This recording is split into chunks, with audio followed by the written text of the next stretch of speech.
Like poles, they'll repel each other. Unlike poles, they'll attract each other. Then was the directive property. Directive property meant that whenever you have a freely suspended bar magnet, it will automatically align itself in the north-south direction.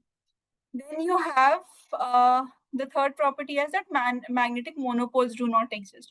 Even if you break the magnet, the other end will develop the opposite remaining polarity. And magnetic induction means whenever you have any material like a ferromagnetic substance that will have a tendency to magnetize the other object. Then we studied certain terms related to magnets. First was magnetic polarity. Two poles exist, north and south. Then there's a line that is passing through the north and the south pole, that is the magnetic axis. And then a line perpendicular to the magnetic axis is the magnetic equator. And the complete length of the bar magnet is known as the magnetic length. So we discussed electric charge and we have magnetic charge. Electric dipole was Q into 2A. Magnetic dipole was M into L or I into A.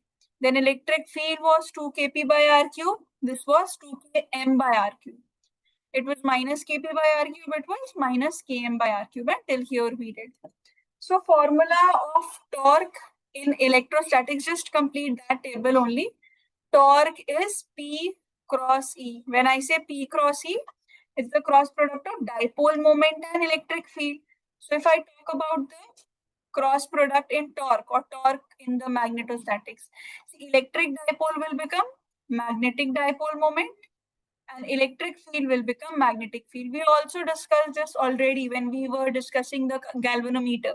Before galvanometer, we've already talked about this. So torque is equal to M cross V. One last was left, that was the work done. Now for work done, if you have, let's say a dipole is present and it can be shifted, this dipole P is present and it can be shifted to two angles, let's say theta 1 and to here theta 2, means it can be rotated like this or like this. So we discussed that the work done will be minus PE cos theta 2 minus cos theta 1. You say work done or in fact potential energy, both of them will have the same conclusion. So work done will be minus PE cos theta 2 minus cos theta 1. Or if you just have one single potential energy to calculate, so minus P dot E also you can write, and you can write this as minus PE cos theta. Now coming to magnetics part, what will be the function in magnetics? See, magnetics means here another magnet, bar magnet is present with its magnetic dipole moment. In fact, I'll put a bar magnet here.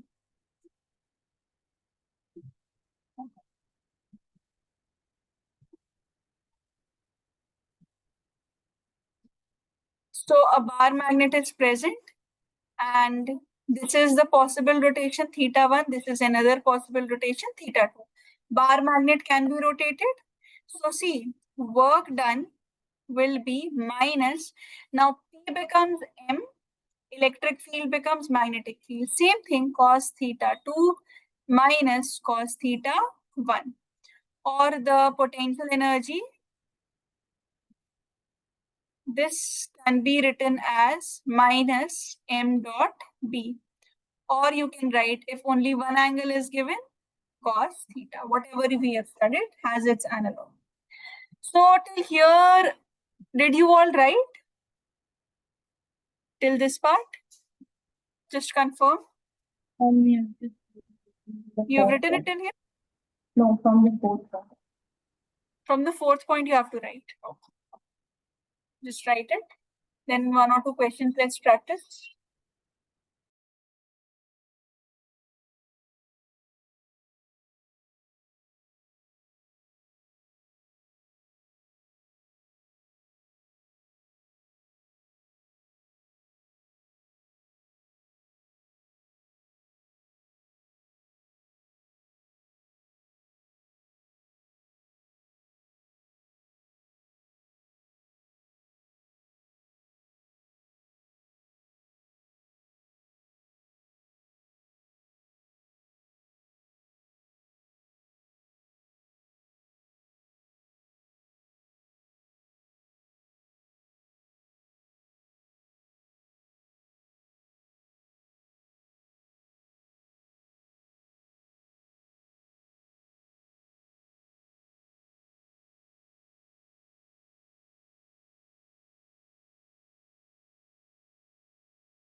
Okay, class. So here two bar magnets are present and we have to calculate the net magnetic field at this point P. So see, we'll see whether this point is lying on its axis or is it equatorial to it. So this is our first bar magnet. This is the second bar magnet. So this is the point. So can you tell me, class, is the first bar magnet means the point P, is it lying axial or equatorial to the first point? This bar magnet. Is the point P lying axial to it or equatorial to it? Yes, axial is incorrect. Axial. Okay. So for axial, we know the formula. And what about the second one? Is it still axial? This is its axis.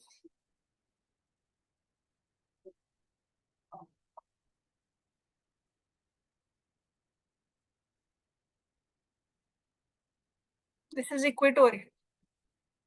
So B1 is equal to C for the axial one. The formula is 2kp by r cube in electrostatics. So it will be 2k. Now k is mu naught by 4 pi here. So 2km by r cube. And what did we study? The direction is same. So north to south, this is the direction. So here also, if you move from north to south, this is the direction of B1, which is towards which axis? Negative x-axis, I cap. Coming to B2, this is equatorial. So it is minus sign, we'll see it later. Right now it is Kp by R cube. So mu naught by 4 pi for K. Instead of P, we'll have the magnetic moment by R cube. Now see, here the direction was supposed to be from north to south. But that's the direction of the dipole. So magnetic field will be in opposite direction. This will be B2. So its direction will be upwards, that is J cap. Then the two vectors are there, they are perpendicular to each other. Net magnetic field, you already know how to calculate it.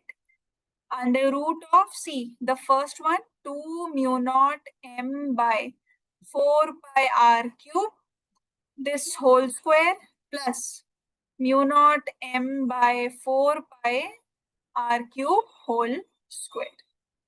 Then later on you can put the direction, whatever is your result in Tesla. This is how you have to calculate the net magnetic field if magnets are given to you. Is this question clear?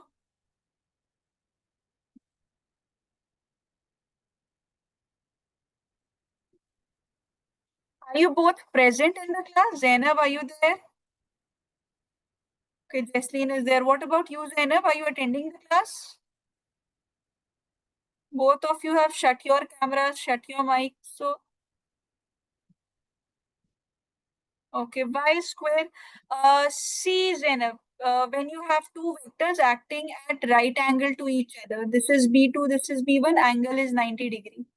So when you use the parallelogram law, net magnetic field will be given by under root of B1 square plus B2 square. That's why we are squaring it and putting it under root. Just using a normal vectors. Okay. Write it down, all of you then. Then one more question we'll see before moving on to the theoretical part.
Done, ma'am.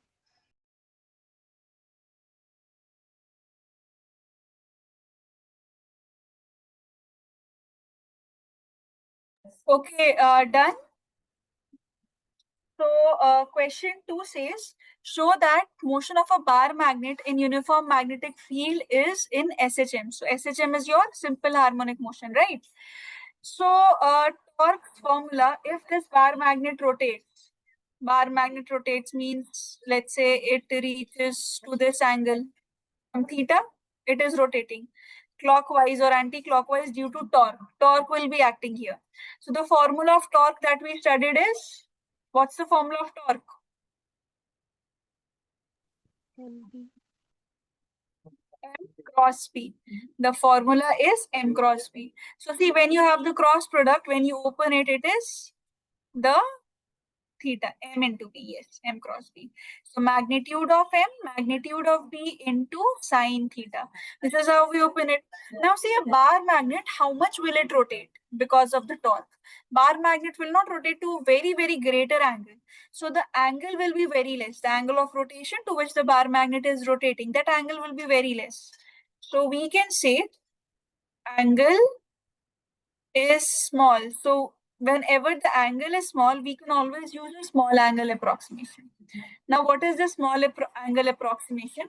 Basically, whenever we have angles less than or equal to 15 degrees, but not more than that, we can say two things. That sine theta is almost equal to theta, or we can say tan theta is almost equal to theta. Only for these two conditions, we can say the angle is almost exactly equal to its value. Like if I say sine 3 degree, so its answer also, no, when you put sine 3 degree, you check the log table and everything.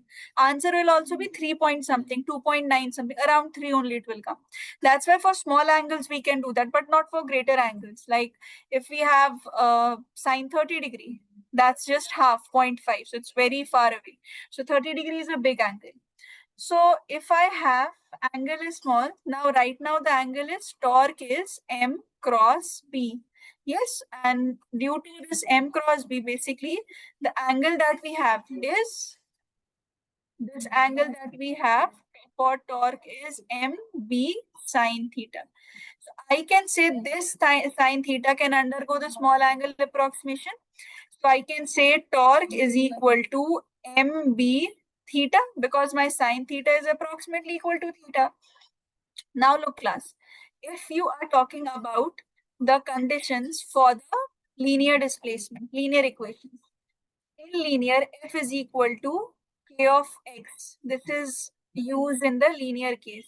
F is equal to kx. If this is satisfied, we say the equation is following the equation of SHM. If I say in rotation, if I have the same thing, but in the rotation, so this torque will be equal to k theta. If this is followed, then this says this is undergoing SHM. So torque is equal to mv theta. So here we can say tau is equal to k theta. Means it shows that the bar magnet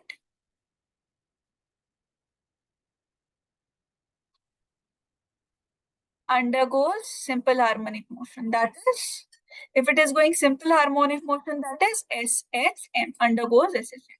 Now here the value of k that you obtain, this value of k, this will be MB. Okay, so using the value of this constant, this is the constant that you're getting. We call this as the constant spring factor. Constant you can say, or if you remember in 11th class we did that, we call this as the spring factor. So you can use. Further, if you want omega, you can calculate it as k by I. So omega will be under root mb by I. Then you can use it to calculate angular frequency, linear frequency, and rest of the things if the question asks you. Till for this question, till here, it's completely right. Okay.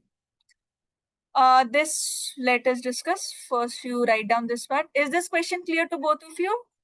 Zainab, Tasleen? Yes, ma'am. Okay. Zainab, you've also got it? Okay. Please write down this.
Done, ma'am.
See, this says a magnetized needle of magnetic moment 4.8 into 10 to the power minus 2 joules per Tesla is placed at 30 degree with a uniform magnetic field. So theta here is 30 degree with a uniform magnetic field of 3 into 10 to the power minus 2 Tesla. So it says what is the torque acting on the needle. So what's the formula of the torque? Torque is equal to M cross B. In non-vector form, it is MB sine theta. So this is equal to M is 4.8 into 10 to the power minus 2. Magnetic field is 3 into 10 to the power minus 2 into sine 30 degree, that is half. So this will become 2.4. So torque becomes, this is 12, 7.2 into 10 to the power minus 4 Newton meter. So these kinds of questions come in the exam. This is a question from your board exam that came, I think, in the 2023's paper. Okay, this one. So this is it. Write it down. Then we'll do some properties of the bar magnet. That also comes separately. So I've made the points separately. We'll just discuss them. First, write it and please let me know once done.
Done, ma'am.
Okay, see, talking about the properties of the magnetic field line, this question also comes a lot in the exam to write.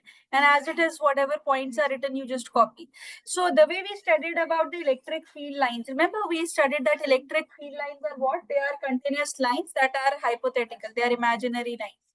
So this is how we write the electric field lines, and a tangent on them gives the direction of the electric field. This is what we have studied. So here also you have magnetic field lines, and if a bar magnet is present, so these are completely enclosed circular, these are completely enclosed magnetic field lines, means they form a circular loop. Like here they were just open from the positive charge. If it started to the negative charge, it will descend. Here it starts from the north pole, it goes to the south pole, then from the south pole back to the north pole it goes. So these are the magnetic field lines. So imaginary lines drawn in region of space-time along which a free north pole would move. Now the first property, magnetic field lines form closed loop. This is what I was mentioning when we are talking about the positive charge and a negative charge.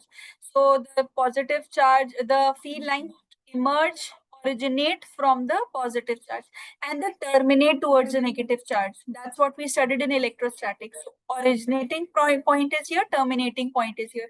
So there weren't any closed loops formed. This was, if this was closed, this should have moved from the negative to positive. So this didn't occur. But in a case of a magnet, the magnetic field lines start from the north pole. Then inside the magnet, they move from south to north back. And then again outside north to south. This is how the different field lines that are present, they move. Again here, north to south like this. Then inside, south to north.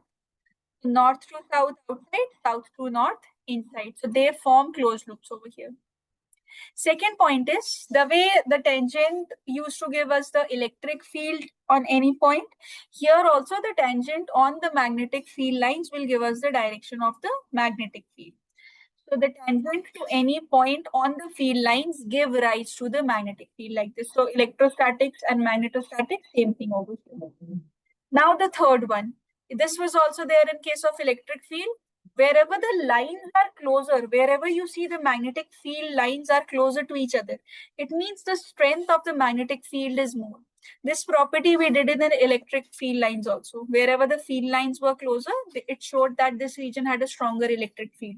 So wherever you will find the magnetic field lines closer, closer means denser, there the magnetic field strength will be more, magnetic field will be stronger. And in the region where there will be larger gap between the lines, then we'll conclude that magnetic field strength is weak, means magnetic field is weaker. So this is first region, this is the second region. So here we can say first region has a stronger magnetic field than the second region. Now, this was the third point. Coming to the fourth point. Like we discussed in electrostatics, that two curves can never intersect each other. Like we studied in the fluids also. So here also reason is that this is one magnetic field. This is another magnetic field line. This point which is crossing, this has one direction of magnetic field, which is tangential to the first. And the same point will have a direction tangential because of the other line also. So that is not possible. Same point is having two tangents. That is showing that two different directions of the same magnetic field is present. That's not possible. So that's why we say they never intersect with each other. So two magnetic field lines do not intersect with each other. At the same point, two tangents will be formed and two different directions of the magnetic field. So similar to the electrostatics. Now remember the number of field lines that are present around the bar magnet like this. Lots of field lines will be there, circles will be there. That is the pole strength. If the number of lines is greater, it means the magnetic pole strength is more. When I say pole strength is more, it means it will attract more or it will repel more. The magnetic field sphere will be more and it will be stronger. You'll be able to feel the attraction very strongly or repulsion also very strongly. That is what is meant by the fifth point. Sixth point says that, see, when the magnetic field is uniform, all the magnetic field lines will be drawn straight, parallel and equidistant. See, they all are straight lines, they all are parallel to each other, and more importantly, the gap between them. If this is D, this will also be D, this will also be D, the gap between them will be the C. So you can say B1 is equal to B2 is equal to B3 is equal to B4. Okay. So that's it. These are all the properties, 6 properties. Tell me, first class, have you understood the 6 properties, both of you, clearly?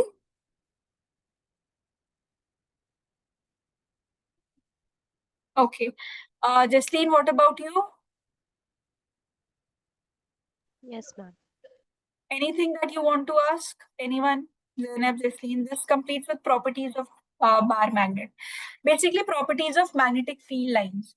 When it says properties of bar magnet, then you mention those properties that we've studied. These are the properties of the magnetic field lines, like we studied about electric field lines. Please write it. Then we'll study some other topic. Okay, this completes this. Please write.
That's done.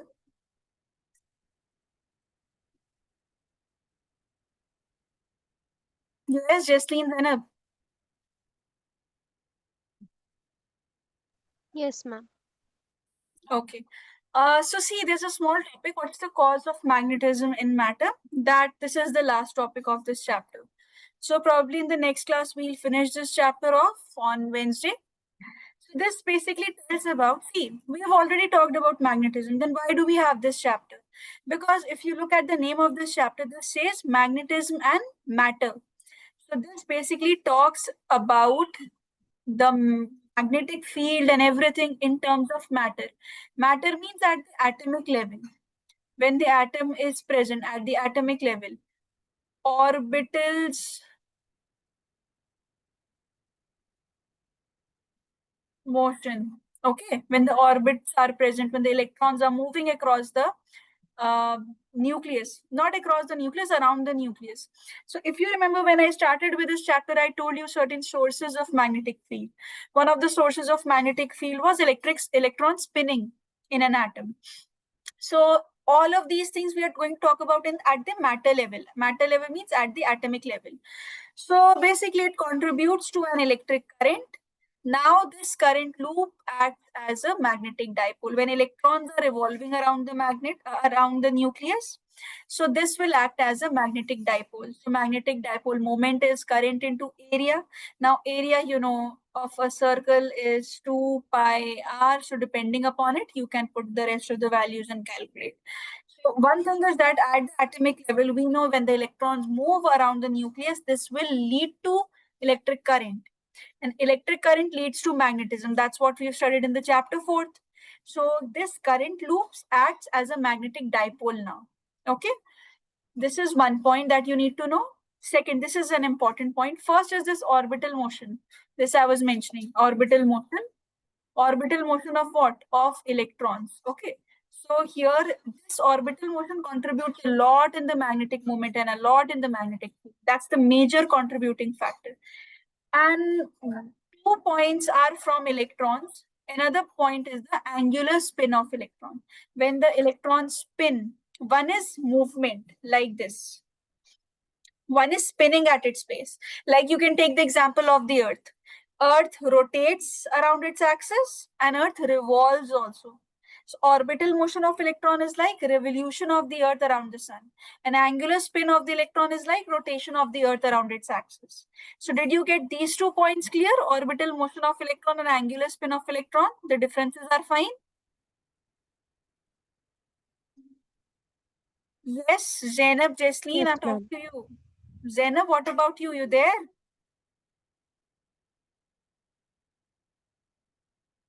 Zainab, Zainab, you there? Okay. All right, then respond. How will I know? Third point is magnetic moment of the nucleus. See, magnetic moment of the nucleus will also be there. But the magnetic moment due to the nucleus will be very less. And that involves your quantum mechanics, which we'll study in the quantum physics. That is there in your second book. Right now, you don't have to focus on this. Just remember that electron is there, nucleus is there. Electron will also contribute to magnetic field, the spinning and the rotation, revolution and the rotation. Magnetic moment will be there due to the nucleus as well. But since the value will be so less that that it is not a major contributing factor, but it is one of the contributing factor to magnetic field. Then third is when the atom is there, the net magnetic moment when we talk about, when I say the net magnetic moment, that is due to all of the electrons. You are not going to, we are not talking about one single electron. Whatever is the net magnetic moment, suppose one electron is giving 5 magnetic moment and an electron is giving 6 magnetic moment. Okay, let's say 6 ampere meter square, one is giving 5 ampere meter square, another is giving 10 ampere meter square. So depending upon the direction, we will finally tell the net magnetic moment due to all of these atoms. When I say a net magnetic moment, when I say a magnetic moment of this atom, that means all of the electrons magnetic moment has already been included. That is one thing which you should remember. The next point is okay, this I'll tell later. First, these 3 points are clear properly. I'll repeat it once, then let me know if you have any doubts. First is that at the matter level, when you're talking about a matter, means at the atomic level, when the electrons revolve around the nucleus, this is known as orbital motion. So this contributes to current because electrons are moving, and moving electrons, this is termed as current. So since current moves in an area over an area and current leads to magnetic field, we assume that this is acting as a magnetic dipole. This happens in a magnetic dipole when current is there, area is there. So current into area gives magnetic moment. Second point is that orbital motion of electron will be there, but angular spin of electron will be there. Electrons will be spinning also, which we write it as plus half or minus half. And magnetic moment will be there due to the nucleus also, but it will be very small, so we'll not be including it in a major factor. Third point is that when you say the net magnetic moment of an atom, that is the final magnetic moment due to all the electrons that are present. These 3 points are clear, Jasleen and Zainab? Yes, Yes, ma'am. ma'am. Okay. Write it till here. If time is left, we'll discuss other points. This comes because, see, basically, this chapter is all about magnetism and matter. So magnetism part we have already done. We are just studying what is there at the atomic level. Okay. So this is just additional to what you've already studied. The rest of the things you already know, and this is the last part because Earth magnetism has been deleted from your syllabus. So if you wish, I'll just tell you in brief in the next class, but this chapter will be over by the next class. Please write it.